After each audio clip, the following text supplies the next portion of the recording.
Snow hadn't yet fallen, but the wind carried it in its teeth, sharp and mean, slipping between the wooden buildings of Coleridge like it had a grudge. The sky hung low and pale, swollen with storm, as though the whole damn frontier held its breath and waited for something ugly to happen. The girl on the platform already knew what that ugly thing was. Willa James stood tied to a splintered post in the center of the town square, wrists raw beneath coarse rope. She had never been this cold, though the wind wasn't what stung. It was the shame, the voices, the way they looked at her. She ate from the feed barrels someone shouted. Food meant for the livestock. She's worse than the hogs, at least they don't pretend to be ladies, a woman hissed, arms crossed over her coat. Every word landed like a stone. Willa kept her chin lifted even when they threw real stones, small ones hard, stinging. Dirt streaked her skirt, but she didn't flinch. Not yet. Her breath puffed white into the air. On the post above her head, a crude sign read, Mail Order Fraud. Thief. Liar. A mail-order bride bought and paid for, now branded a criminal. Sheriff Boone Kessler stood in front of her coat collar, turned-up iron badge glinting beneath a blown-out sky. His voice carried like a sermon at a funeral. Coleridge don't feed thieves, he said, nodding once. We don't marry 'em, and we damn sure don't let 'em stay. Laughter rippled through the crowd. Willa steadied her voice. I didn't steal. The flour was spoiled. I only took what they were throwing away. The sheriff looked at her like she wasn't worth the dust on his boots. He raised his whip, letting the braided leather catch the light. Let the snow judge her cleaner than any of you. The words cut sharper than the whip would. There was an ache behind her ribs, something that felt more like remembering than pain. She remembered stepping off the stagecoach 2 weeks earlier, clutching the letter that promised her a husband and a home. She remembered the way the townspeople stared, like she'd arrived wearing sin. She remembered hunger, too. Boone looked to the sky, then back to the crowd. 3 days tied. No fire. No food. The storm will start her punishment for us. And just like that, silence rolled across the square. Willa's legs trembled, but she kept standing. She looked at those faces, some guilty, some amused, none kind. She wondered which was worse. A man stepped forward, drunk already. Why wait 3 days? Strip her now. A thief's got no right to clothes. The sheriff didn't move, but someone else did. From the back of the crowd, a tall shape peeled away from the shadows. Coat the color of storm clouds. Boots dirty with ridge mud. Face marked by wind, loneliness, and something unreadable. He moved slow, deliberate, like the cold had taught him patience. He didn't stop walking until he stood between her and the crowd. He glanced at Willa just once. It wasn't pity. It wasn't rescue. It was something steadier. Untie her, the stranger said. Boone arched a brow. You got business here, Crow. Got business with justice, Elias, Crow said. His voice sounded like creek ice, cold and unbothered. So let's bleed for the truth. Who here saw her steal silence? The wind blew harder, lifting Willa's hair. No one spoke. Boone's jaw tightened. Raven Crest law says. We're not in Raven Crest, Elias cut in. This is Bitterroot land. You don't get to make your own wars here. The sheriff's whip lowered. You a lawman now, Elias? No. Elias said quietly. Just a man with a long memory. Nobody stepped forward. No one claimed to see her steal. The drunk backed up, blanching. The crowd shifted, suddenly uneasy. There was something in Elias Crow's presence that made men doubt themselves. He stepped closer to Boone. Untie her, or charge her proper, but you won't touch her. Willa's breath caught. The sheriff stared, then spit into the dirt. This ain't over. Elias didn't answer. He just drew a knife and sliced the rope clean. Willa's arms dropped pins and needles screaming in her fingertips. She would have fallen, but Elias shrugged off his coat, wolf-gray, heavy warm, and draped it around her shoulders like a small, private refuge. He didn't give it. He placed it. Willa felt something unfamiliar. Not safety, something quieter, almost dignity. She whispered, "Why did you walk?" he said. She looked back at the town. No one was watching her now. They were watching him. They walked through the square, through whispers and silence and eyes full of hate toward a horse tied near the livery. Elias lifted her gently onto the saddle. She didn't resist. Behind them, Boone muttered, "Ain't wise, Crow. She ain't your problem." Elias didn't turn around. "Maybe she's yours," he said. And then they rode. The wind swallowed Coleridge whole, leaving only snow and rumor behind. Willa clutched the coat tight and risked a glance back. The sheriff stared after them, face hard, mouth tight, fists clenched. Boone Kessler wasn't finished. She didn't know much about this land, but she knew one thing with a certainty that settled deep in her bones. Sheriff Boone wasn't going to let them go. As the horse crossed into the first stretch of snowy ridge, Elias said almost to himself, "We ride till fire or death, whichever greets us first." She didn't know then that the fire he meant wasn't just warmth. It was everything that would either save them or burn them alive.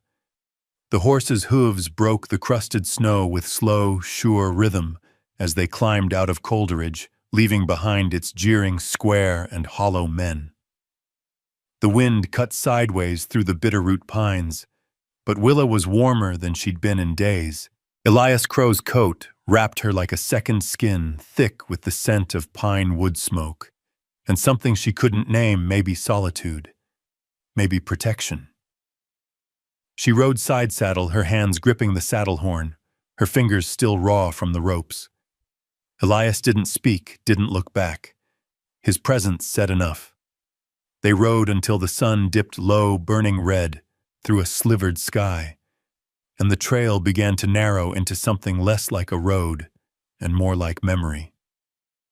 Willa watched the trees blur past her muscles, aching her thoughts louder than the forest. The silence between them was thick, but not cruel. She didn't need him to talk. He'd already said the only thing that mattered. "You want justice, then bleed for the truth." That line echoed like gospel in her chest. She glanced sideways. Elias sat tall, reins loose in one hand, his rifle slung across his back. His eyes never stopped scanning the path, the trees, the sky. He looked like he didn't know how to relax, or maybe he'd forgotten how. "What do you want from me?" she asked finally, her voice rough from cold and fear.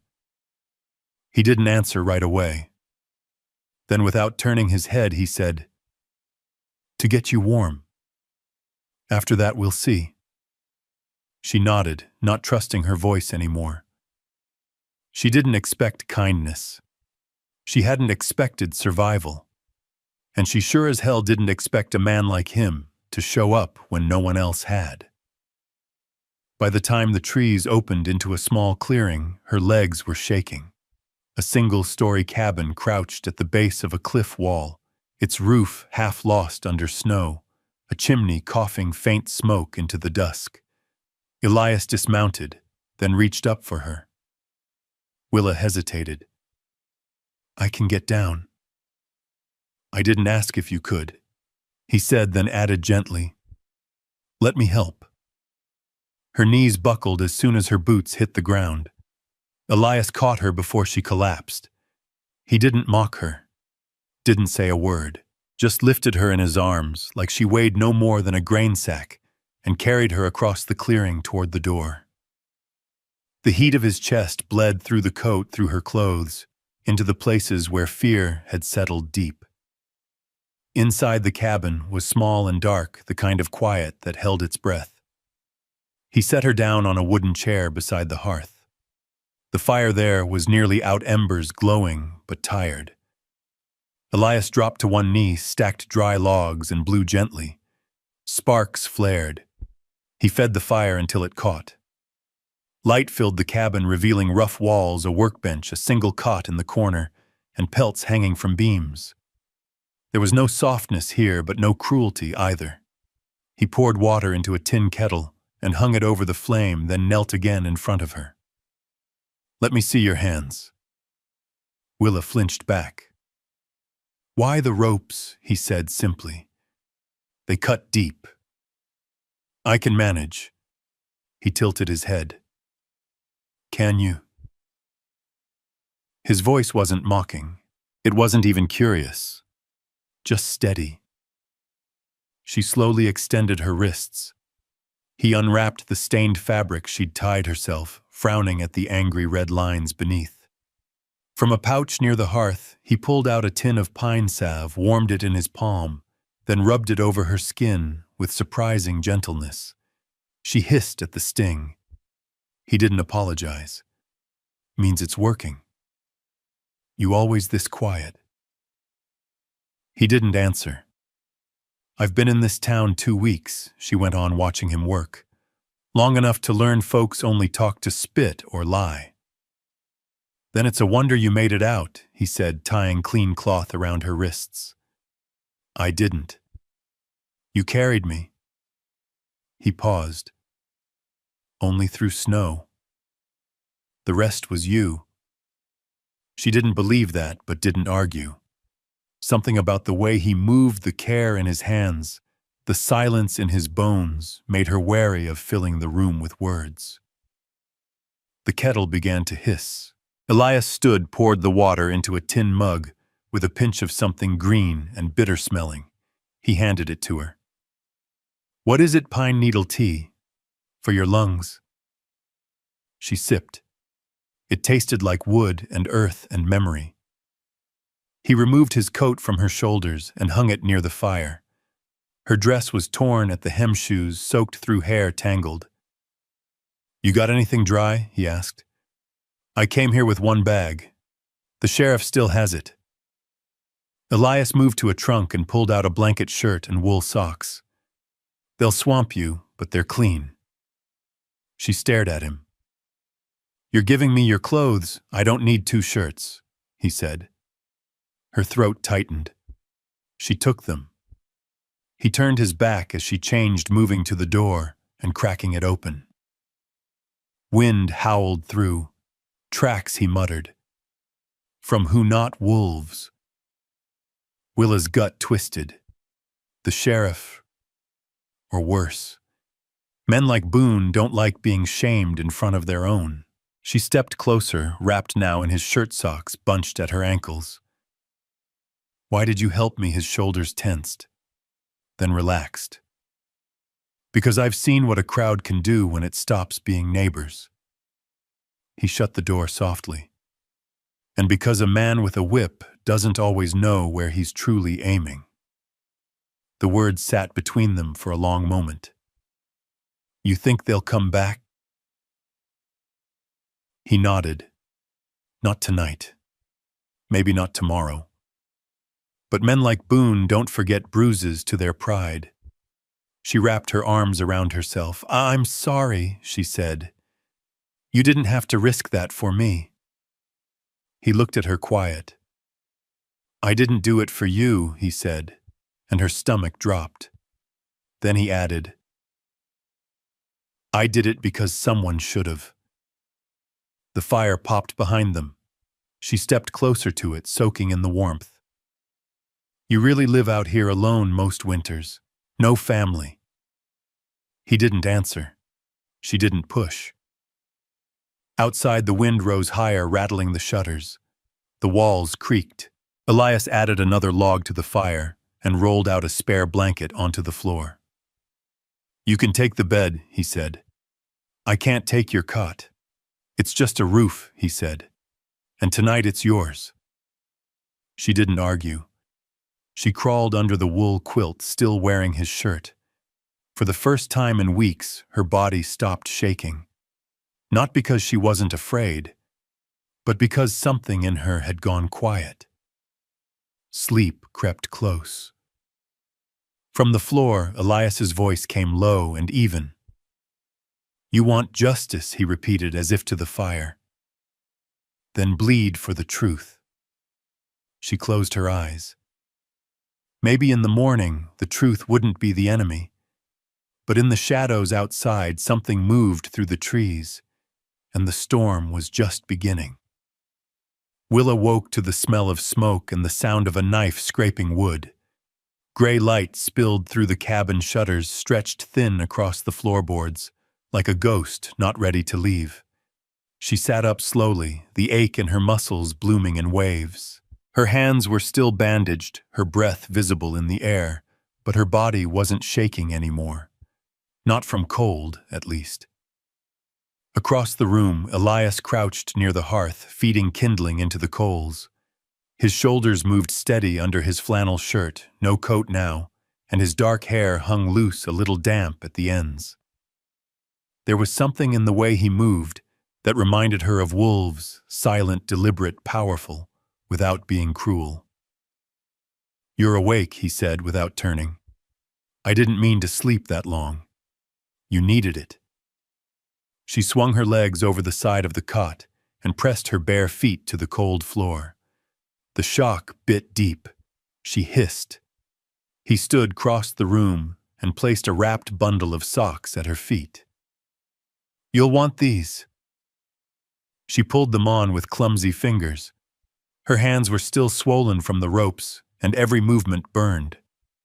Elias handed her a cup of steaming tea, the same bitter pine needle brew, and waited while she sipped. I didn't catch your name, she said after a few sips. Elias. Willa, she said. He nodded. I know. Of course you do. Everyone in town knew what I was. They didn't know a damn thing. She watched him for a long second. You always live this far from people, farther usually. Storm pinned me early this year. You like being alone, I like silence, he said. That hit deeper than she expected. Willa stood slowly, bracing herself against the cot's edge. Do you mind if I wash up? He pointed to a basin near the hearth. Snow's clean, melted a batch for you. She walked stiffly, every step sore but stable. Her back still felt the ghost of the post, the way it forced her body to stand upright, while the town stripped her soul down. As she dipped a cloth in the warm water, she caught Elias watching her from the corner of his eye. Not in a hungry way, more like he was cataloging her, trying to understand what parts were broken and which might be worth saving. She broke the silence. You think they'll come for me? He didn't hesitate. They'll come for pride before they come for justice. Boone's kind doesn't forget what makes them look small. Willa paused, her breath hitching. I never meant to take anything. The flour was moldy. They threw it out back like trash. Elias didn't answer at first. Then he said, They never meant to see you as human. Trash makes it easier. She turned back toward the fire. Why did you help me, really? He met her eyes across the room. I don't own you, but I won't watch you freeze. The words hung between them, heavier than the storm outside. A knock cracked through the silence like gunfire. Willa jumped. Elias was already moving. He grabbed his rifle and pressed a finger to his lips. The knock came again. Slower, more deliberate. Then a voice. Easy, brother. It's Red. Elias exhaled and opened the door a crack. A man stepped inside, shaking snow from his shoulders. He wore a long leather coat patched with fur snow clinging to the hem. His face was sharp-angled and weather-worn, a Blackfeet tattoo visible on the right side of his neck. He looked at Willa first, then Elias. "This her?" he asked. Elias nodded once. Willa stood straighter. "I'm Willa." "Jonas, 2 trees," the man said. "But friends call me Red, 'cause I burned half my damn face in a cooking fire when I was 13. Still can't make stew without smoke." She blinked, then gave a small smile. Red didn't return it. He looked serious now. "You've got company, Crow." 2 men, maybe 3, camped below the ridge. Close. Their horses were tied too neat for hunting. Elias's jaw tightened. Boone's men, either him or someone paid by him. "You sure tracks were heavy. They plan to wait for you to go hunting, then double back." Elias looked to Willa. "They won't knock next time." Willa swallowed hard. Red shrugged off his coat and moved to the fire. "She yours now, no," Elias said. Willa's heart clenched. "She's hers," Elias added. Red looked at her again, this time with something like understanding. He crouched near the fire and held out his hands. "She's gonna need a knife." "I'm not fighting," Willa said. "You're surviving," Red corrected. "Different thing." Elias moved toward the storage shelf and began checking supplies. Ammunition. Salt jerky. Every move had purpose. Willa watched them both. One mountain man and one ghost of a tribe the world tried to forget. And her an outcast nobody had asked for, not even the man who saved her. She crossed the room to the window and looked out into the trees. The snow had stopped. For now. "They'll come soon," Red said. "Let them," Elias replied. Eyes locked on the rifle in his hands. Willa stepped away from the glass. Her hands were trembling again, but not from cold. "I don't want anyone dying for me." Elias looked up straight at her.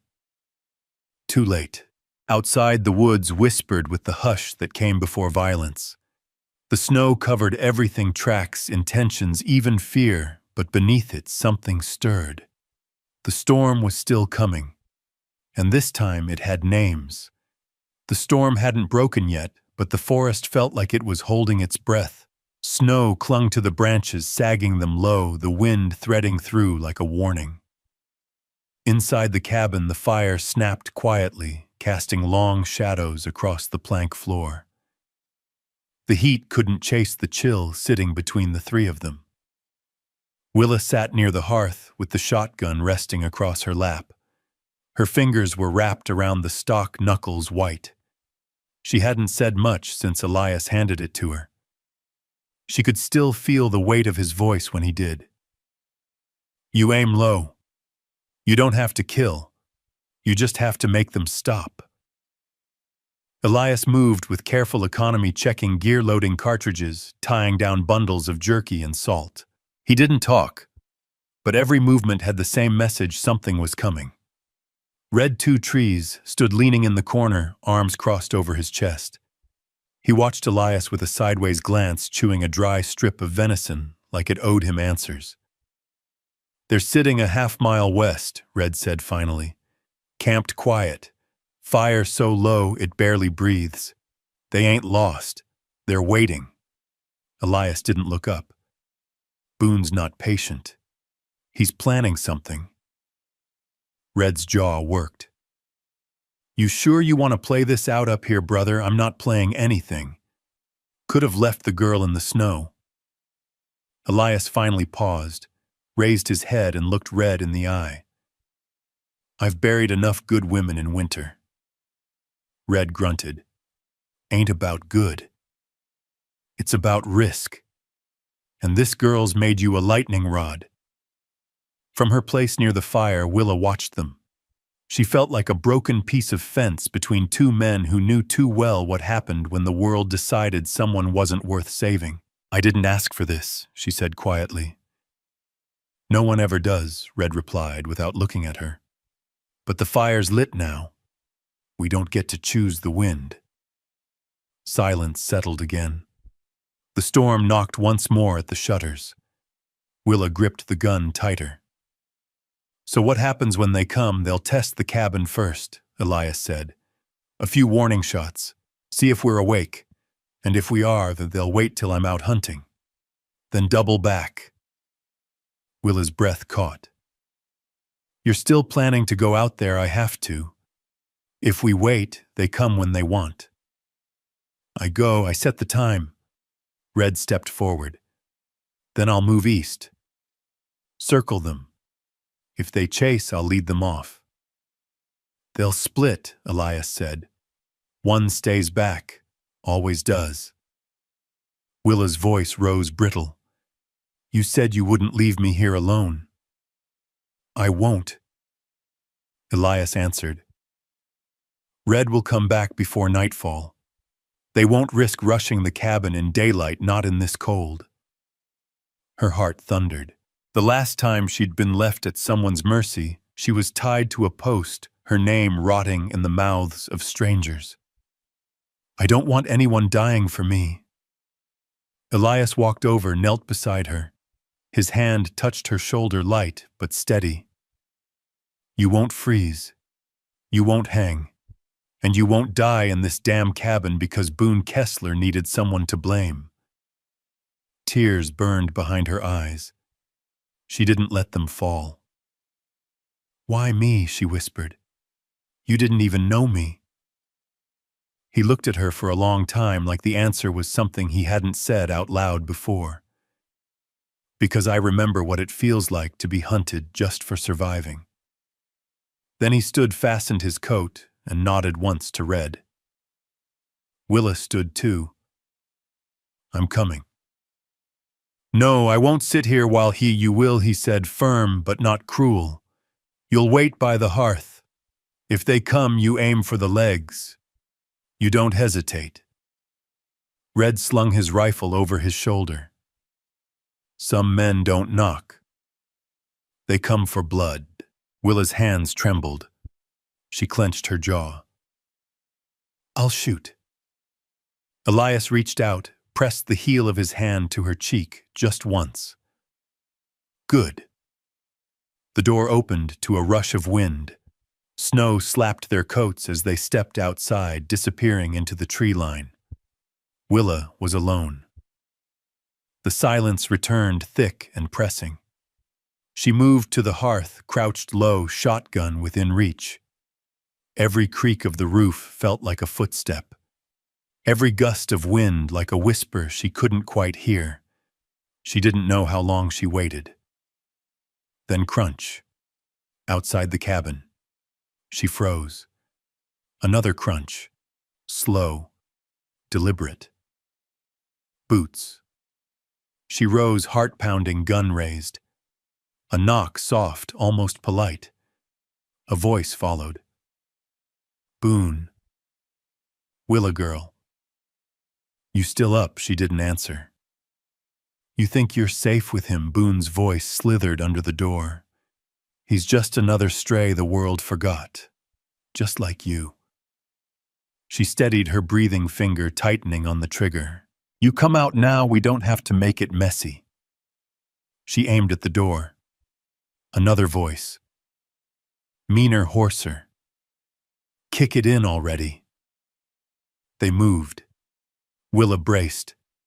Then gunfire. Not from her. From the woods. A shout. Panic. Screams. The door burst open. Red barreled through coat-torn rifle up. Move! Willa scrambled up just as Elias appeared behind him, shoulder bleeding but standing. Back, Elias barked. They're running. She ran to him, caught his arm. Blood soaked through his sleeve. You're hit, Maud. Not deep. Sit, now. He dropped onto the nearest chair. She pushed cloth to the wound, trembling hands steady with urgency. You said this wouldn't happen. I said I wouldn't leave you. She looked into his eyes, gray, storm-worn, tired. You think they're done? No, he said. But we just gave them something to think about. Red locked the door behind him, panting. That one with the scar, he won't forget this. And he won't forgive. Willa met Elias's gaze. They're not coming back for justice, she said. No, Elias agreed, jaw set. They're coming for pride. And outside, the snow finally started to fall for real, thick and heavy, like the mountain itself had decided to bury what came next. The fire was dying down by the time Willa finished binding Elias's shoulder. Her hands were numb, her back aching from hours crouched, but she didn't stop until the bleeding did. Elias hadn't made a sound. Not when she cleaned the wound, not when she stitched it. He just sat still, breathing slow and shallow, watching the flames like they held answers he didn't trust her enough to ask. Red had gone out to sweep the perimeter. He said it plain before leaving. I'll walk the tree line, scare off any ghosts trying to finish what they started. Willa had wanted to go with him, but Elias only looked at her and said, You've done enough. Which could have meant anything. She sat back on her heels, sweat cold under her shirt. You should eat, she said. I will. You always say that. Then don't. I will now. She didn't believe him, but she didn't push it either. She tossed another log onto the fire and watched the sparks leap upward, tiny flares burning themselves out against the blackened stones. The silence grew. Willa hated it. So she filled it with the things she hadn't said out loud since the night Boone dragged her into the square. I thought I'd die back there. Elias didn't move. I thought if someone didn't shoot me, the cold would. Still nothing. So she kept going. I thought no one would look at me again without seeing that post. Finally, he blinked. You're not there anymore. No, she said, but it's still in me. He turned his head slowly, like he was weighing whether or not she could handle what he was about to say. You'll carry it. You just don't have to be it. The words landed hard, like a slap and a balm at once. Willa stared at him. You really believe that I have to? Before she could respond, the door creaked. Both their heads turned. Red stepped back in brushing snow from his coat. He looked colder than before. Tighter. His rifle was already half raised. They're gone for now, he said, voice low. But they left something behind. Elias stood too fast, nearly stumbling from the blood loss. What Red dropped a folded piece of paper onto the table, found it nailed to a tree. Willa picked it up. The handwriting was jagged, half-frozen ink bleeding at the edges. You have 2 days to return her. After that, we burn it all. Elias's jaw tightened. Boone. Red nodded. He's not just angry now. He's embarrassed. They won't wait 2 days. Nope. Willa looked between them. So what do we do? Neither of them answered, because the answer wasn't simple. Run, they'd be hunted. Stay, they'd be surrounded. Fight, there'd be bodies on both sides. Elias finally said, We dig in, and if it comes to fire, we make sure it burns both ways. Red nodded once. I'll send word to a few friends east, ones who know how to read a trail. Elias turned to Willa. We'll need more than that. She frowned. What do you mean you're going to see someone? Someone who knows what it means to come back from the fire. Before she could ask, the name fell from his lips like a match hitting dry grass. Martha Larkins. Willa's breath caught. Martha. She hadn't thought of her in days. Hadn't let herself. The woman had run the boarding house like a fortress, steel-eyed spine, straight hands always busy. She was the first to look at Willa and see the mistake before the name. "She hates me," Willa said. "She warned you," Elias corrected. "That ain't hate." Red raised an eyebrow. "You think she'll help if she's the only woman in Coleridge who walked through that square and didn't stop to stare?" "She walked faster," Willa whispered. "Like it hurt her." Elias nodded. "That's the kind of pain that remembers." Willa looked down at her bandaged hands. "She won't talk to me." "She will," Elias said, "because she was you once."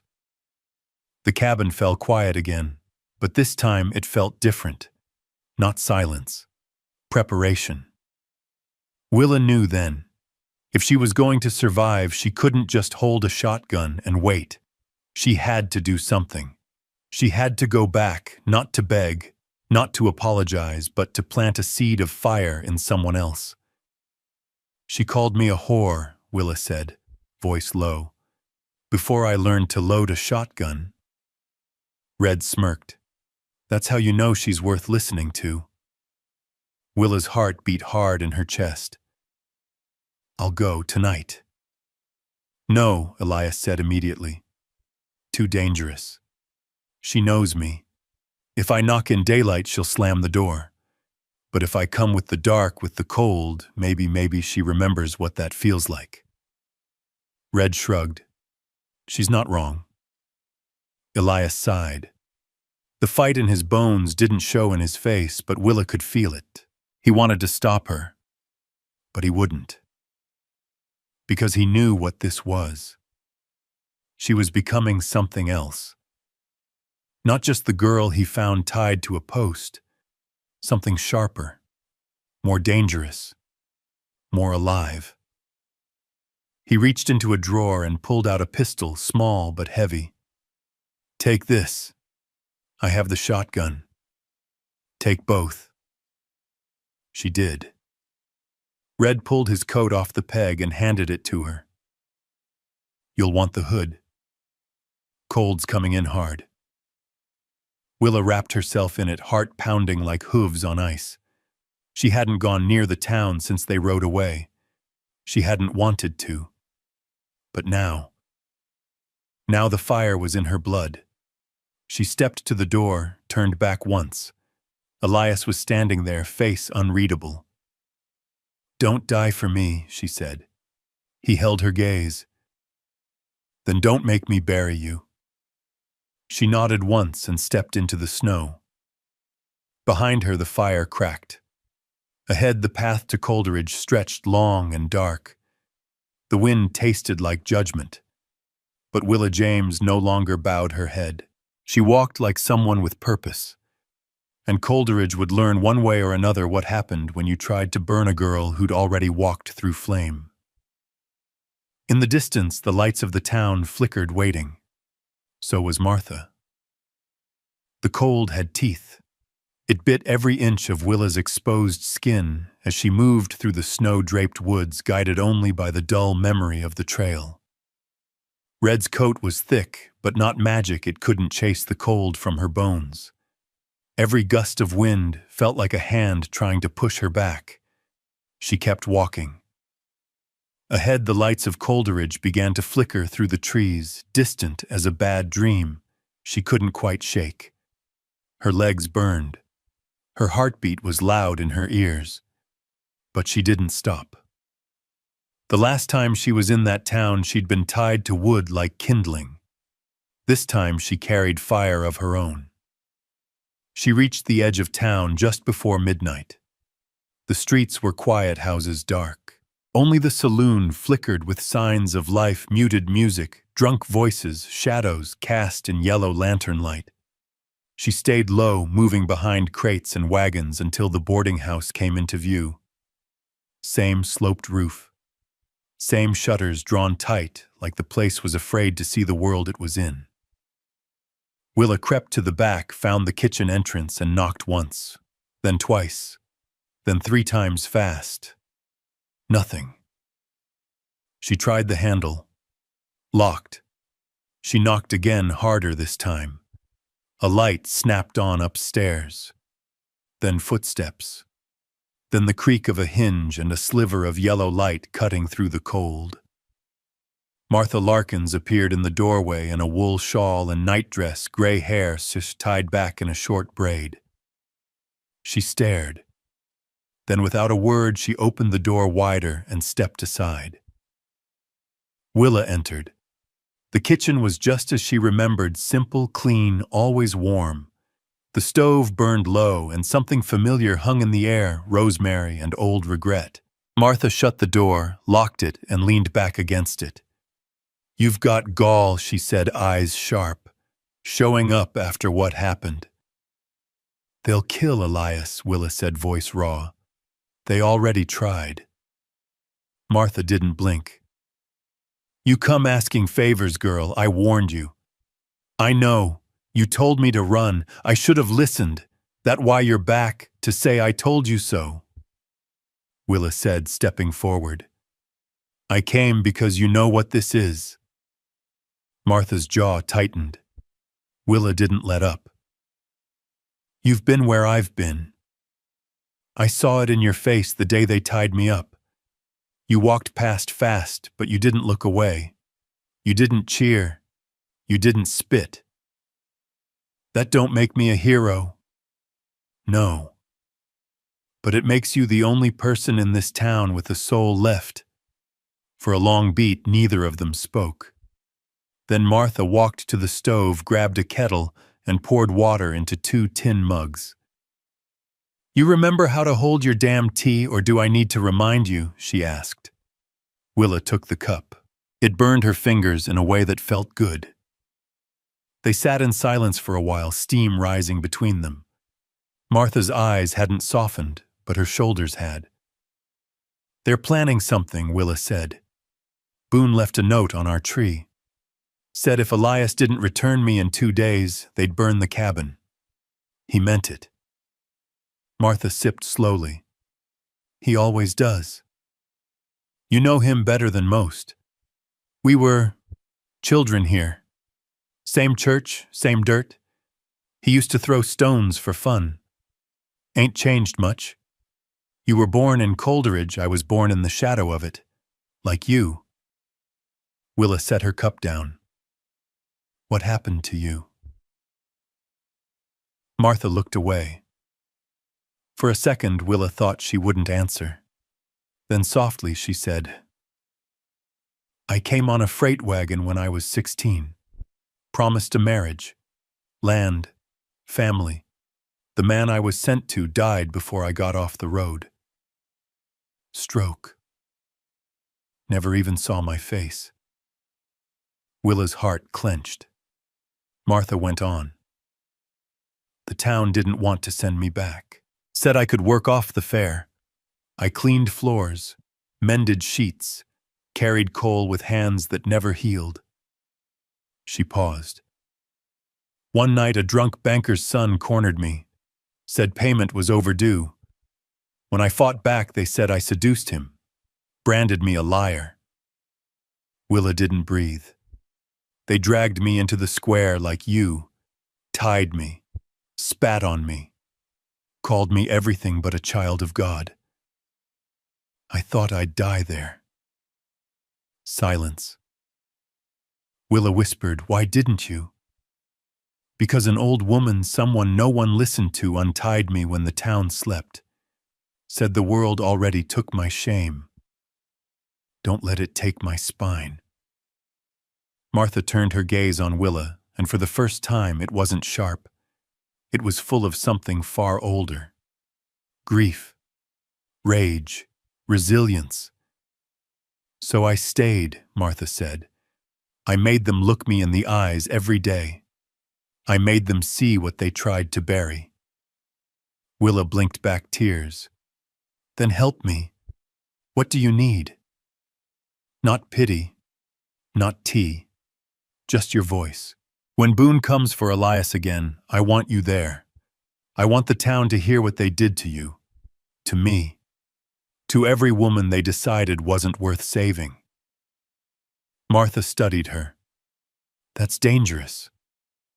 "I know. And it might not work. It doesn't have to. Willa stood.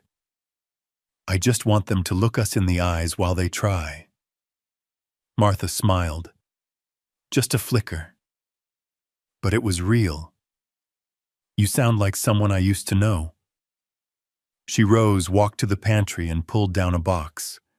Inside was a revolver wrapped in oilcloth. Willa's eyes widened. I never fired it, Martha said. But I slept better knowing it was close. She handed it over. You ride back tonight, I have to. Martha nodded. Then tell Elias something from me. What? That girl's a mouth to feed, she said, echoing Boone's words. Then she added quiet and deadly. But so's a match before it burns down a house. Willa smiled, tucking the pistol under her coat. Thank you. Martha opened the door. The wind roared in again, fierce and biting. Don't thank me yet. This town's never forgiven a woman who fought back. I'm not asking forgiveness. Willa stepped out into the dark. I'm asking for a reckoning. Behind her, the kitchen light flicked off, and Coleridge once again closed its eyes to what was coming. But not all of it. Not this time. Because there was more blood in snow than anyone admits, and Willa James was walking back through it, armed, changed, alive. The cabin windows glowed like lanterns in the snow, a flickering promise against the storm that chased Willa all the way back from Coleridge. Her legs ached, her fingers stung, but her heart beat steady now, not frantic, not broken, just steady. She reached the clearing breath visible in sharp clouds. Red's boot prints circled the cabin like a perimeter. The rifle resting against the woodpile meant he was back. And Elias, he was still alive. She knocked once hard. The door swung open before her knuckles met wood again. Elias stood there, pale from blood loss but upright. His eyes landed on hers, and for a moment neither of them moved. Then he stepped aside. Willa entered and shrugged off her coat. Red sat at the table sharpening a blade. He looked her over, once eyes flicking from her face to the bulge under her shirt, where she'd hidden Martha's revolver. You got what you went for? He asked. Willa nodded. I got her. She still got fire, Red asked, only half teasing. She's got more than fire. She's got memory. Elias shut the door behind her, then leaned against it. His wound had been rebandaged. He looked exhausted, like the last few hours had aged him a year. But he still watched her with that same unreadable calm. You all right? He asked. I made it back. That ain't what I asked. She hesitated, then gave him the truth. No. But I'm stronger than I was when I left. He studied her a long beat, then nodded once. He motioned toward the hearth. Sit. Eat. She dropped into the chair beside Red and took the bowl of stew Elias handed her. It was thick with rabbit and potatoes and tasted better than anything she'd had in weeks. They ate in silence for a while, the kind of silence that didn't need fixing. Then Elias broke it. What did she say? Willa looked up. Martha. He nodded. She said the town tried to bury her once too, and she didn't let them. Red chuckled low and rough. That sounds like her. She's coming, Willa said. Not to fight, just to stand, to be seen. That might be enough, Elias murmured. Might not. Willa leaned back. Her stomach was full, but something in her still churned. She gave me a gun.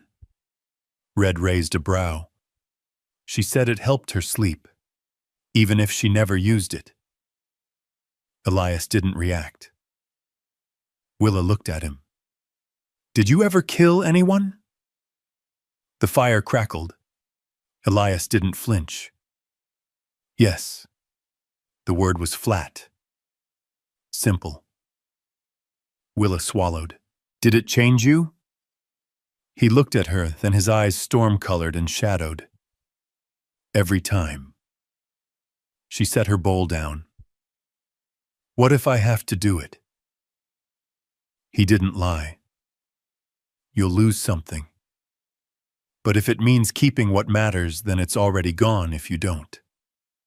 She nodded slowly, then asked the question that had been clawing at her chest since the night he found her. Why did you help me, Elias?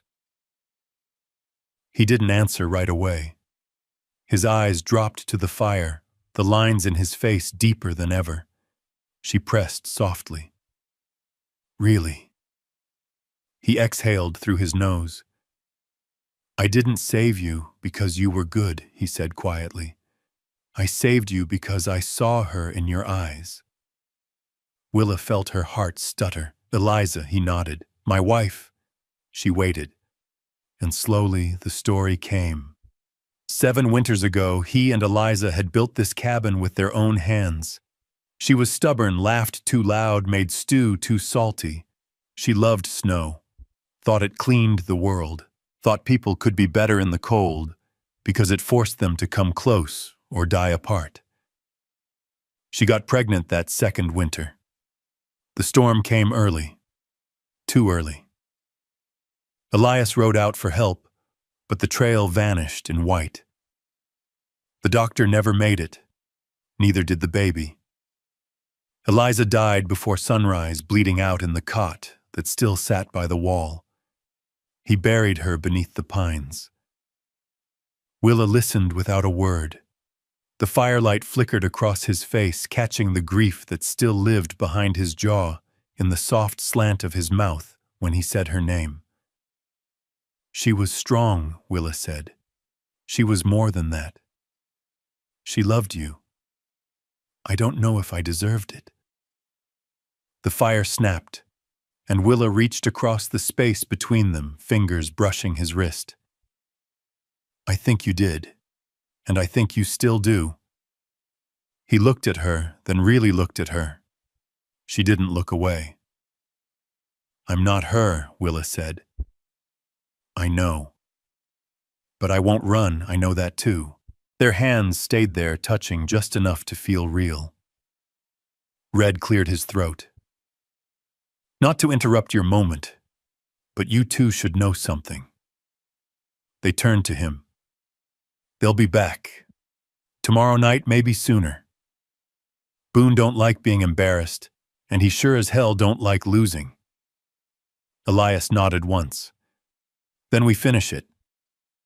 Red looked between them.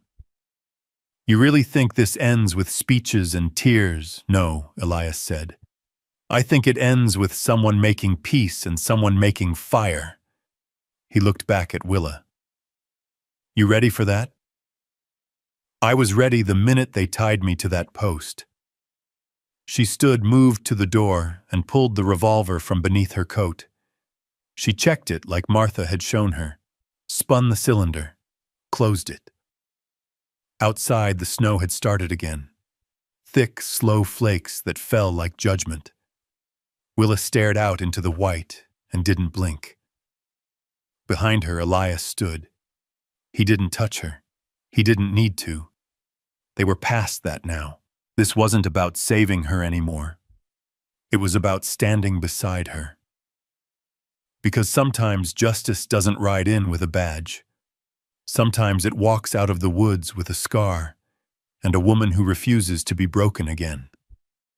And when those two things meet, the mountain stops, holding its breath. It starts to roar. The snow came hard through the night, swallowing tracks and covering truths.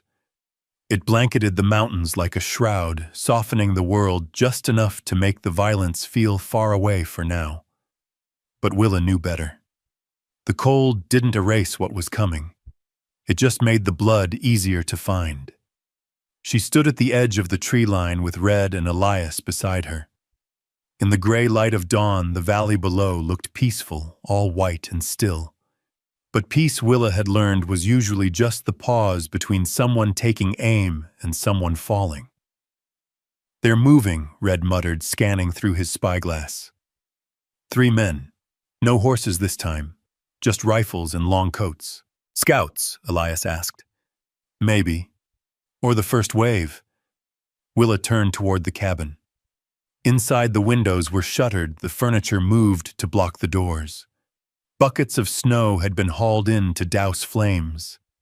Elias had cut firing slits through the walls. Red had laid traps in the woods. Everything that could be done had been, but it still didn't feel like enough. Because Boone wasn't coming for a fight. He was coming to end something. And Willa, she wasn't the same woman who cowered in the cold. Not anymore. She looked at Red. "You said you sent word east." "I did. But you know how mountain riders are. They don't rush for nobody.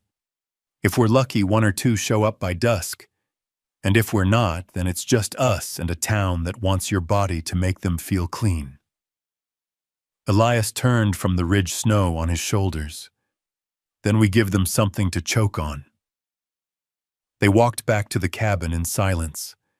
The air was thick with waiting. Inside, Willa took her place by the hearth shotgun, across her lap, revolver holstered at her side.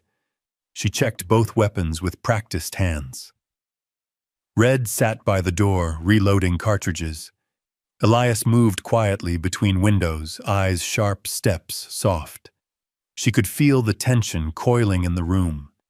It wasn't just fear. It was readiness. "We should talk about what happens if they get inside," Willa said suddenly. Elias paused. Red looked up. "If they breach the walls," she continued, "you 2 fall back to the root cellar. Use the trap door. I'll cover from the loft." "No," Elias said flatly. "I'm not asking. I'm not agreeing. You're wounded. I've been worse, that's not the point." Elias stepped closer, voice low but firm. "If we split, they'll pick us off 1 by 1. We stay close. We watch each other's backs. No damn heroics." Willa nodded once reluctantly. "Fine." She looked at Red. "You ever kill anyone who didn't deserve it?" He didn't blink. "Yeah. You regret it?" "I regret letting someone else decide what I deserved." She understood that. Outside, a distant rifle shot cracked through the stillness. Then another. Closer. Willa stood heart steady. "They're testing our lines." Elias nodded, trying to find the soft spots. Red loaded a final round. "Let 'em try." Willa moved to the window and parted the curtain just an inch. In the distance, she saw the figures, men in dark coats, crouched low, rifles in hand. They weren't rushing. They weren't reckless. They were professionals. "I count 5 now," she said. 2 more joined from the north. "They'll flank from the ravine," Elias said. "It's shallow but gives cover."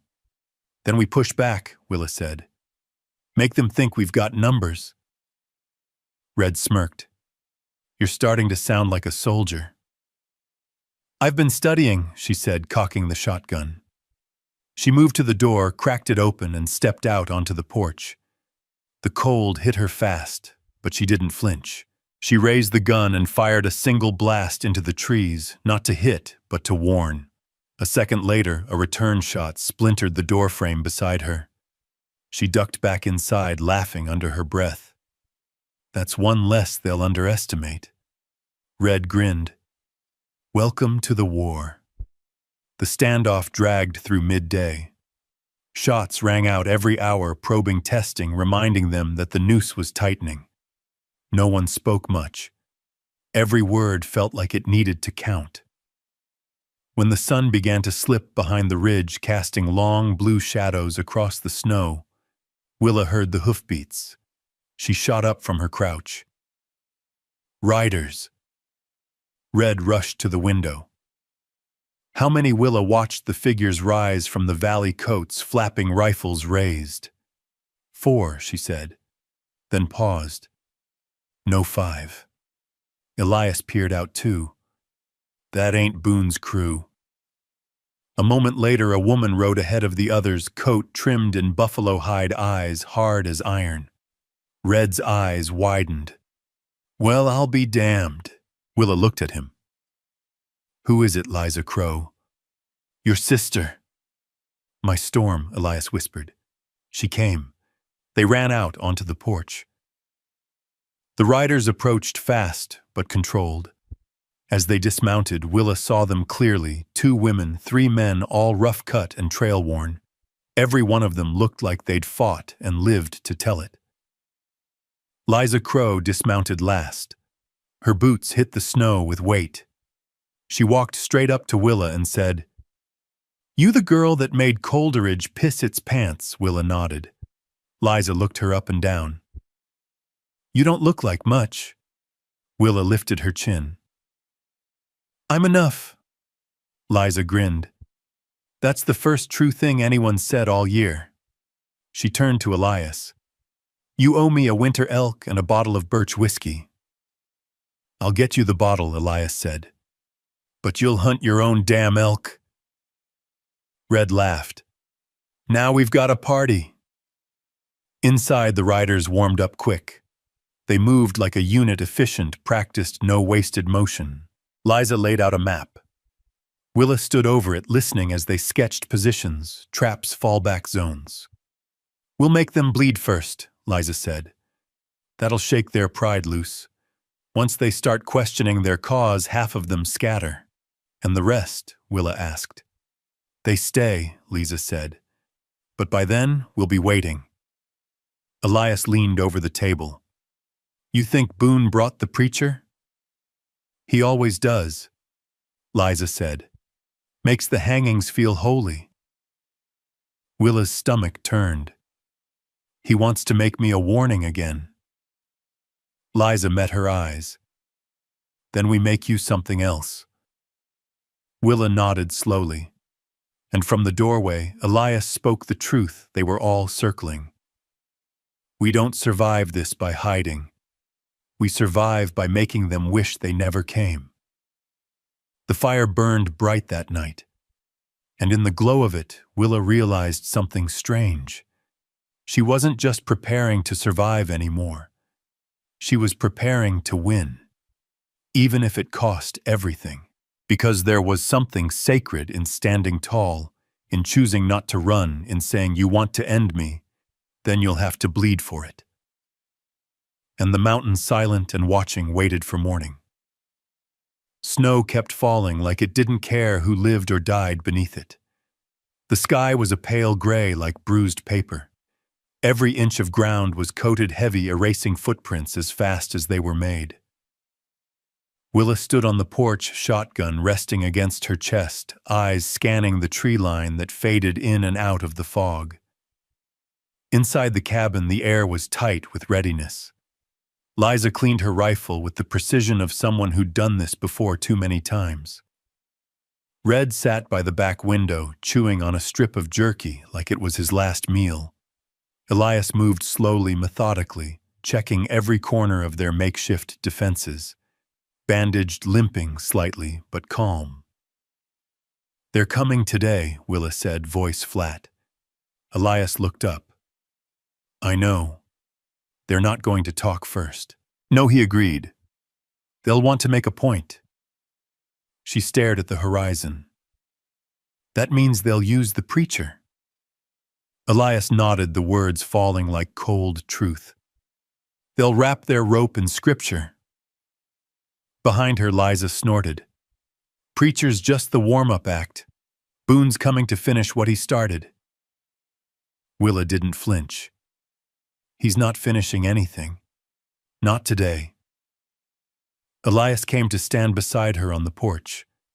The wind whipped his coat back, and Willa saw the old revolver resting at his hip.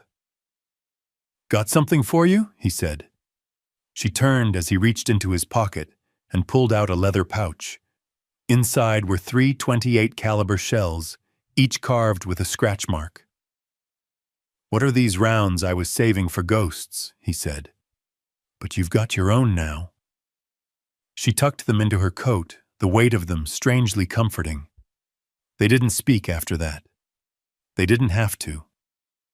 Just after noon, hoofbeats sounded through the trees, slow, deliberate, measured like a funeral drum. Willa stepped off the porch and into the snow boots, sinking deep. Elias and Red flanked her. Liza remained near the door, rifle drawn. Her crew crouched nearby, ready. The town had come. Boone rode at the front, black duster trailing behind him like a shadow. Beside him sat the preacher, face-grave Bible tucked under his arm like a weapon holstered tight. Behind them a small crowd, maybe a dozen riders, townsfolk, not militia, but they had weapons and anger. When they stopped 20 yards out, the preacher lifted his chin. "Willa James, he called you, stand accused of crimes against your neighbors. You've fled judgment once. Don't flee it again." Willa stepped forward. "You mean the judgment where you tied me to a post and let your boys spit on me?" A hush rippled through the crowd. Boone didn't blink. "You were warned. You were offered mercy. You don't know what mercy is." The preacher tried again. "We can settle this clean. Come forward. Let justice be done in peace." Willa smiled cold. "Your kind of peace means I'm dead." Boone's lip curled. "You think a few mountain rats and a broken man'll keep you safe? I don't need safe," she said. "I need truth." And with that, Martha Larkin stepped onto the porch. Her voice rang like a bell. "You call this justice, but I was there the first time. I remember." Eyes turned to her. Some widened. A few dropped in shame. "You shamed her to protect yourselves," Martha said. "Same way you did me. You think branding a woman makes you holy. You're cowards hiding behind the word of God." "Enough," Boone barked. But Martha didn't stop. She stepped down beside Willa. "She isn't alone." The crowd began to shift. A few riders lowered their rifles. One man turned his horse and rode back toward town without a word. Boone's eyes flicked to the preacher. "Do it." The preacher hesitated, then opened his Bible and began to read. But no one listened, because Willa was raising her shotgun, and Boone was reaching for his revolver. The standoff shattered. A single crack split the air. Red had fired first. One of Boone's men fell from his saddle, bleeding from the neck. Chaos followed. Gunfire erupted. Snow sprayed. Men shouted. Horses screamed. Willa ducked, rolled behind the fence post, and fired. Her shot clipped another rider, sending him wheeling backward. Elias moved like a ghost, taking position behind a tree and firing tight, calculated shots. Liza and her crew flanked from the ridge, pinning Boone's men between two fires. The preacher took off running. Boone tried to rally, but his horse bucked from the noise and bolted. He was thrown. He hit the ground hard, but scrambled up, bleeding from the temple. Willa saw him. He saw her. They locked eyes across the storm of smoke and snow. Boone raised his pistol. Willa didn't flinch. She stepped forward slowly, shotgun lowered. The battlefield quieted around her just for a second. Long enough. Boone hesitated. His hand shook. "You want it," Willa said, voice carrying. "You want to finish me, then do it now." He didn't shoot, because I'm done running, she continued. You tried to hang me to bury your shame, but I survived. That means your shame's still walking. Boone's lip trembled. You can kill me, she said, but it won't make what you did right. And it won't make me smaller. He stepped back. And that's when Elias came up beside her rifle aimed at Boone's chest. She's not yours to silence. Liza appeared on Boone's other side. She's not yours at all. Boone turned. Nowhere to run, nowhere to shoot. Willa walked right up to him. His pistol was still raised, but his arm had dropped slightly. And then she said it. I'm not like you. That's why I'm still standing. She turned her back to him and walked away. Boone didn't shoot. Couldn't, because in that moment something inside him cracked. Not redemption, not regret, just the end. Red dragged him into the snow, tied his hands. No one resisted. The rest of the town's riders were already gone, scattered by truth, by bullets, by the weight of a woman who refused to be less. Later, after the dead were gathered and the fire had died down, Willa stood at the edge of the ridge overlooking the valley. Elias joined her. You didn't kill him. No, she said. Why not? Because death isn't the worst thing I could give him. Elias nodded. You gave him truth. She looked down at the blood on her hands, dried now, stiff in the cold. I gave him a mirror. The wind howled through the trees, but it didn't feel like a threat. It felt like breath, like something new beginning. The storm was over, but the silence that followed pressed harder than the gunfire ever had. Snow clung to the branches like frost-bitten fingers, half melted now, in the early sunlight that filtered through the tree line.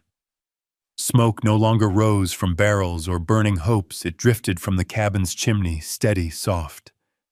A breath of life still present.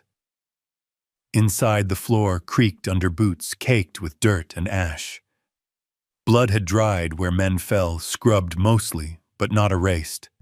Nothing ever really erased. Willa stood at the window, arms crossed, watching the horizon like it might change its mind. She hadn't spoken much since Boone had been dragged off in cuffs, his eyes sunken with defeat and disbelief. The others had stayed quiet too, giving her space. But space didn't heal, not by itself. You should eat something, Elias said from behind her. She didn't turn. I'm not hungry. He nodded, not pushing. Instead, he stepped beside her and watched the same woods, the same stretch of white. He's gone, he said. I know. He won't come back, I know that too. Elias folded his arms. Then what are you waiting for? She looked at him now. Her eyes weren't empty. They were focused, sharp, thoughtful. Everything stopped so fast, she said. I don't know how to start again. Outside, the wind stirred the snow. Inside, the fire cracked in the hearth. You survived, he said. That's the start. No, she said softly. Survival isn't the start. It's just the pause between chapters.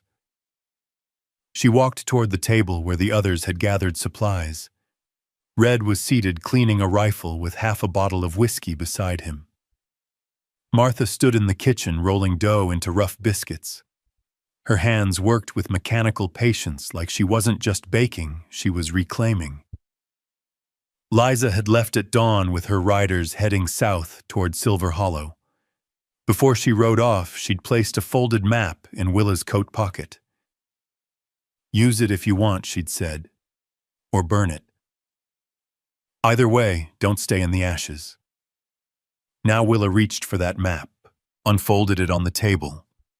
Elias looked over her shoulder. She pointed. This trail here runs west through the canyon. It does. Rough country, but it'll take you out of Boone's reach. Willa traced the line with her finger. And this one goes to Tallow Creek. Smaller towns, less questions. Martha looked up from the stove. Plenty of ghosts, too. Willa smiled faintly. That's okay. I've got room. Red finally spoke, voice gruff. "You planning on leaving alone?" Willa didn't answer right away. Then she said, "Maybe. Maybe not. But I'm not going back to Coleridge." Elias poured 2 mugs of coffee and slid one to her. That's already a better plan than most. They drank in silence. Martha brought over the biscuits. Willa tore one in half, steam rising, the smell of butter and flour filling the room. It smelled like mornings before shame, like the world had space for beginning again. "I used to think running was weakness," Willa said. "That if you left, they won. But now I think staying out of spite is another kind of prison." Elias nodded. "Running ain't the problem. It's what you run toward that matters." She looked up at him. "Are you coming?" He hesitated. "I wasn't sure. But I've been in this cabin too long." Martha clucked her tongue. "About damn time." Red raised his whiskey in mock salute. "Well, hell. Who's gonna shovel snow when you two ride off chasing sunrises?" "You will," Martha said without missing a beat. "You owe me a roof, remember?" Yeah. I owe you the sky, too." Elias looked at Willa again. "You sure you want to leave?" Willa took another sip of coffee, then said more to herself than anyone, "Survival isn't freedom, but it's the road to it." She folded the map carefully, and tucked it into her coat. "I want to see where it leads." Later that day, they packed light. Willa took only what she needed: the shotgun, Martha's revolver, a small pouch of coins, and a bundle of letters Boone had once confiscated. Letters from her sister out east, long thought lost. She hadn't decided yet if she'd write back. The horses were saddled just after sunset. Elias loaded his saddlebag, every movement familiar and calm. He hadn't asked where they were going. He didn't need to. "Northwest," she said as he tightened the cinch. "Follow the water." He nodded. "That'll take us through Bear's Run." "Good." Red came out to say goodbye. He handed Willa a small wooden carving, a fox with a broken ear. "Found it in the woods years ago," he said. "Figured you'd give it better luck." She accepted it without a word, running her thumb across the rough grain. Martha hugged her tighter than Willa expected. "Write me if you make it somewhere warm." "I will. And if you don't die small. Die swinging." Willa laughed, but there were tears stinging her eyes. She mounted. Elias did too, and together they rode. Past the ridge, past the graves, past the place where she'd once been bound and humiliated. The noose was gone now. The platform burned to ash. A new trail had been carved in the snow, straight and honest. Willa didn't look back.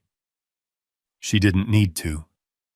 The mountain would remember for her. They traveled until the stars came out, until the sky opened like a promise, wide and velvet and full of space. Willa leaned into the rhythm of the ride, the cold wind on her face, the steady warmth of Elias beside her. She didn't know what waited beyond the next pass. Maybe another fight. Maybe forgiveness. Maybe nothing. But for the first time, she wasn't afraid of the unknown. Because it was hers. And when the trail narrowed between 2 dark ridges, she reached for Elias's hand, not out of fear, but out of choice. They rode side by side into the dark, and somewhere behind them a preacher read from an empty book, and somewhere ahead of them the road opened wide. The wind off Bear's Run hit sharper the higher they rode, the kind of cold that bit through wool and leather and memory alike. It stung Willa's cheeks and made her eyes water, but she didn't blink. Ahead, the pass curled around a frozen ridgeline where the snow was 3 feet deep and the air thin enough to burn the lungs. She welcomed the burn. Pain meant she was alive. Cold meant she wasn't done moving yet. It had been 3 days since they left the cabin, 3 long days of ice silence and the echo of what they'd done. Boone was gone, the noose burned, and the past for once was quiet behind her. But something else had begun to grow inside that silence. Not fear, not guilt, a question. What now? They camped beneath thick pines at night, fires burning low, wrapped in hides, and listening to the groan of wind through the trees. Elias always fell asleep first, calm as ever, while Willa stayed up, listening, watching. She trusted him now. Trusted that he would wake if danger came. But she didn't trust the world not to send it. On the morning of the 4th day, they reached a high overlook that opened onto a canyon. Below Bear's Run carved a jagged path between cliff walls, its icy water flowing strong beneath patches of mist. Willa halted her horse and squinted into the distance. "Smoke," she said. Elias pulled up beside her. "You're right. West of the ridgeline. Steady stream. Not campfire. Signal looks that way." She studied the way it twisted upward in a single column, thin, dark, controlled. Whoever made that fire wanted to be seen. "Could be bait," Elias said. "Could be help," she replied. They didn't speak after that. Just looped wide around the canyon's edge, following a game trail that crested the bluff and curved behind the smoke. From above, they could see everything. 5 wagons circled like a shield. 2 mules, maybe 15 people moving between fires and canvas. A few children, and 1 woman standing on top of a wagon with a rifle slung over her shoulder. She wasn't looking at the fire. She was watching the woods. She spotted them fast, too fast for a stranger. But she didn't raise the gun. She didn't shout. She just nodded once like she'd been expecting them all along. Willa and Elias rode down slow, careful, their eyes sweeping the perimeter. A tall man stepped forward from the camp's edge. He wore clean boots but moved like he'd earned them. Thin frame, sharp jaw, a voice like coiled rope. "You ride in peace?" he asked. Willa dismounted first. "We ride tired." The man's eyes flicked to Elias, then back to her. "Tired men are dangerous." "So are desperate ones," Elias said, sliding from his saddle. The man studied them for a breath, then extended a hand. "Silas Bourne, caravan leader. We're bound for Ash Hollow." Willa shook. "Willa James. This is Elias Rourke. You're welcome to share food and fire," Silas said. "If your hands are honest." Elias grinned faintly. "They're blood-washed. Closest we got." Silas didn't laugh, just nodded like he understood exactly what that meant. They were fed near a low-burning cook fire, thick venison stew with garlic and beans served in tin cups. Willa sat with her back to the wagons, her eyes always scanning. Elias relaxed, more sharing quiet talk with one of the older men about wagon axles and dry rig repairs. The tall riflewoman remained posted on the nearest ridge, scanning the woods. She didn't smile. She didn't blink much either. Later, when the sky darkened to violet, Silas returned to the fire and poured them strong coffee from a battered kettle. He sat across from Willa and leaned forward slightly. "You came from Raven Ridge?" "We did," Willa said. "I heard Coleridge broke bad. Word travels slow, but it travels." "It wasn't just bad," she replied. "It was rotten down to the bone." He nodded. "Was it you that cracked it open?" Willa sipped her coffee. "What difference does it make? None. But it tells me how fast I should trust you." "I don't need your trust," she said. "Just your road." He smiled slightly. "That I can give." They sat a while longer in quiet before Silas spoke again. "Why ride? You could have stayed. built something back there. Staying is for people with clean history, Willa said. I need clean air. Silas looked into the fire. We're heading west because there's a rumor that Ash Hollow lets women own land. That there's law that listens and men who shut up when asked. You believe that, I believe in trails, Willa said. You follow them till they give you a reason not to. The next morning, as the snow softened under pale light, the riflewoman approached Willa at the creek. You're the one who burned Coleridge, she said. Willa paused, water still dripping from her hands. That name doesn't live anymore. The woman nodded. Good. I'm Numa. I don't ask for apologies. Just aim straight if you shoot. That work for you? Willa dried her hands slowly. Works just fine. They traveled together after that. Elias helped repair wheels. Willa taught a boy named June to track rabbit prints in snow. Numa and Silas kept to the edges, guiding and watching. It felt strange, this softness. Strange but not unwelcome. Until the sky turned black again. It came on the 6th day, late afternoon, just before supper. Thick black smoke rising over the western ridge. Oil smoke. Not from firewood. Silas rode out first with a spyglass. Elias joined him and returned grim-faced. Ash Hollow's burning. Willa froze. How many? Hard to say. At least a dozen riders.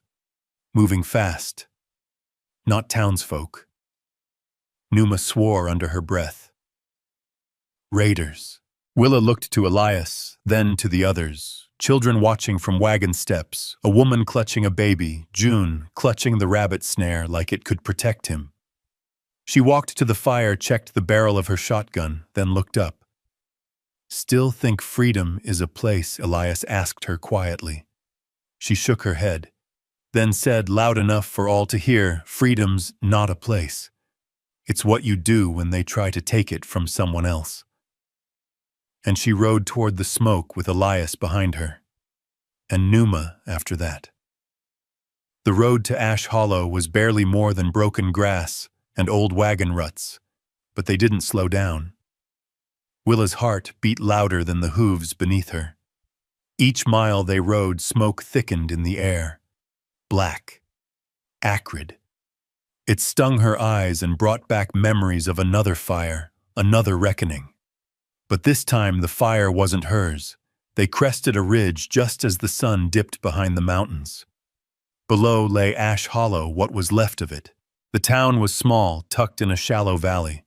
One main street, maybe 15 buildings. And now half were burning.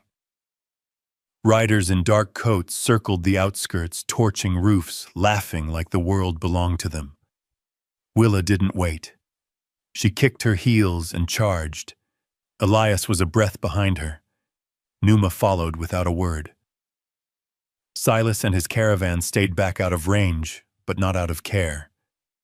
The first shot cracked the sky like a thunderclap. Willa took down a rider with a clean shot to the shoulder. His torch dropped and smothered in the snow. Chaos rippled through the others as they turned toward the ridge, surprised to see death riding down. Elias fired from horseback, hitting another square in the leg. Numa's rifle cracked next, dropping a third, with a sound like dry wood splitting. Willa veered toward the general store where 2 raiders were dragging out a man. She shot one before he even turned. The other ran. Ash Hollow's townsfolk, those still able, saw the shift and surged. A woman with a pitchfork jabbed one raider in the gut. An old man swung a fire poker. It wasn't just defense. It was rage. Years of being too quiet suddenly breaking wide open. The fight didn't last long, maybe 20 minutes. But when the smoke cleared, it wasn't victory that hung in the air. It was grief. Bodies lay on both sides. A child sobbed over his father. A barn had collapsed, still smoldering. The saloon was half-gutted. Blood stained the snow in long, dark trails. Willa stood in the center of the street, gun-lowered chest rising and falling in slow, deliberate breaths. Elias stepped beside her, wiping soot from his face. "You all right?" he asked. She didn't answer right away, just stared at the wreckage. "Why here, why now?" "Because they thought no one would fight back," Numa said, approaching with her rifle slung across her shoulder. "Because they've gotten too used to the silence." Willa looked at the townspeople now gathering near the well, faces bruised, eyes wary, but alive. A young girl with braided hair stepped forward. "Are you with the army?" Willa crouched down to meet her eyes. "No. We're just us." The girl's eyes welled. "Thank you anyway." Willa stood again, turned toward the caravan slowly rolling into town. Silas rode up with his hat pressed low. "Guess this isn't the promised land," he said quietly. Willa shook her head. "No. But it doesn't mean it can't become one." The next few days passed in hard labor. No speeches, no glory, just hands hauling buckets of water, hammering new wood, burying the dead. Willa helped dig graves. Elias repaired the saloon roof. Numa led target practice for those who stayed. One night, Willa stood outside what used to be the schoolhouse. Stars blinked above. Smoke still lingered faintly, but the fires were gone. The air smelled like pine and ash, and something almost like peace. Elias joined her with 2 mugs of coffee. "You think you'll stay?" She took one sip. "I don't know. Maybe." He leaned on the porch rail. "It's not a perfect place." "No," she said. "But maybe perfect isn't the point." They stood in silence for a long time, watching the wind stir up snow. After all that running, Elias said, "I think this might be the first place I want to sit still." Willa looked at him, surprised by the softness in his voice, and then she smiled. They built slowly. The townspeople took in survivors from nearby homesteads. A traveling preacher helped rebuild the chapel. Numa decided to stay for a season. June's mother offered Willa a room above the bakery. She accepted. Willa didn't say much about Coleridge. She didn't talk about Boone. But people knew her without needing to hear the whole story. They saw it in the way she fixed broken fence posts without being asked, the way she stood at the edge of town every dawn watching the road. One afternoon, a woman arrived on horseback. Alone, dusty and bruised. Willa met her at the edge of town. "You, Willa James, that depends," the woman smiled. "You saved my sister back in Raven Ridge. She couldn't walk, but she could write. Got word to me before the fires." Willa's throat tightened. What happened to her? "She died free," the woman said. "She said to tell you that mattered." Willa nodded once. "It does." And she invited her in. That night, around the fire pit near the center of town, the people of Ash Hollow gathered to eat, sing, and simply be. No watchman posted, no sirens, just a quiet that felt earned.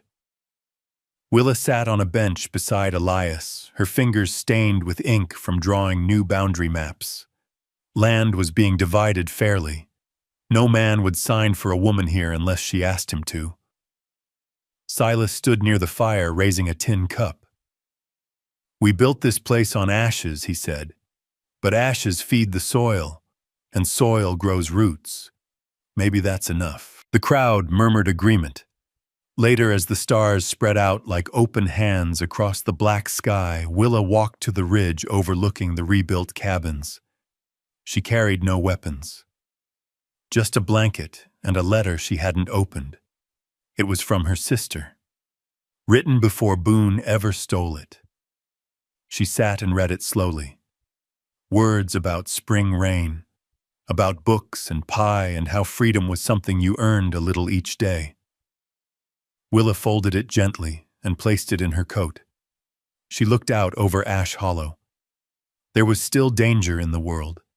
Still men who thought power gave them permission. Still grief behind some doors. But here was a patch of ground where people could breathe without fear. A place where silence didn't mean obedience, where survival had finally bloomed into choice. Elias joined her, settling down without speaking. She leaned her shoulder into his. For a long time, they just watched the stars. Then she whispered, "I used to think freedom was a thing someone gave you, or a place you escaped to." He glanced over. "And now I think it's a promise. One you keep every time you stand between what is and what should be." He smiled at that. "Then I guess we've got promises to keep." And in the stillness that followed, Willa finally exhaled, not the kind of breath you hold out of fear, but the kind you release when you know you're home. Not where you began, but where you chose to stay, where the fire made space for something new to grow, and the story finally had room to end.